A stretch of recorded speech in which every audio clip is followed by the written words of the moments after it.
Bonjour et bienvenue sur la chaîne d'Atlas Être et Savoir. Aujourd'hui, je vous propose de regarder de plus près les adverbes beaucoup, très et trop. En effet, beaucoup et très sont deux adverbes que l'on a parfois du mal à distinguer.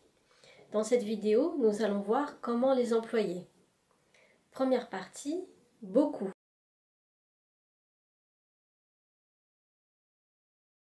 Alors, l'adverbe beaucoup s'emploie souvent devant un nom. On va rajouter de ou des apostrophes devant une voyelle. Par exemple, je mange beaucoup de fruits. Ou par exemple, il y a beaucoup d'amis. Donc là, des apostrophes parce que ami commence par une voyelle. Mais on emploie souvent également beaucoup après un verbe. Et beaucoup dans ce cas va modifier ce verbe. Par exemple, j'aime beaucoup les fruits. Il conduit beaucoup. Alors comme vous l'avez vu, beaucoup s'utilise toujours après le verbe.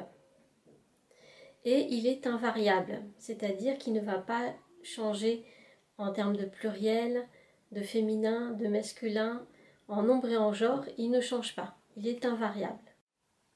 Alors passons maintenant à l'adverbe très.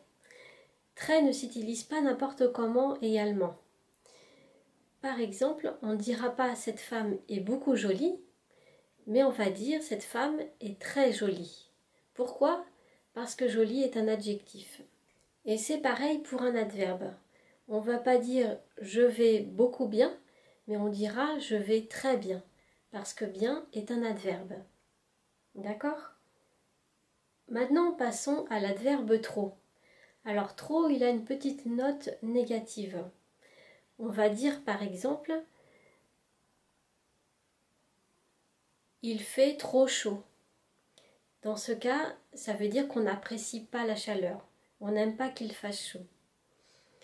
C'est une petite note négative.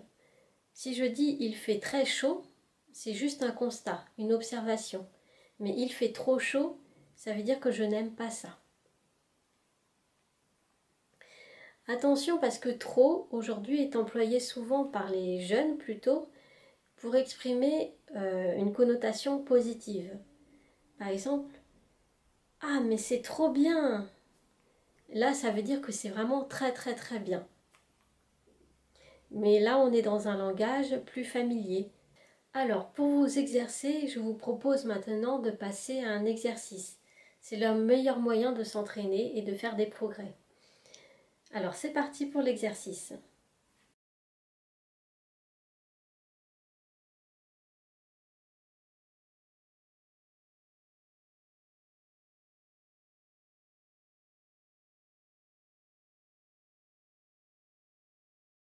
Merci d'avoir regardé cette vidéo et à très bientôt sur Atlas Être et Savoir.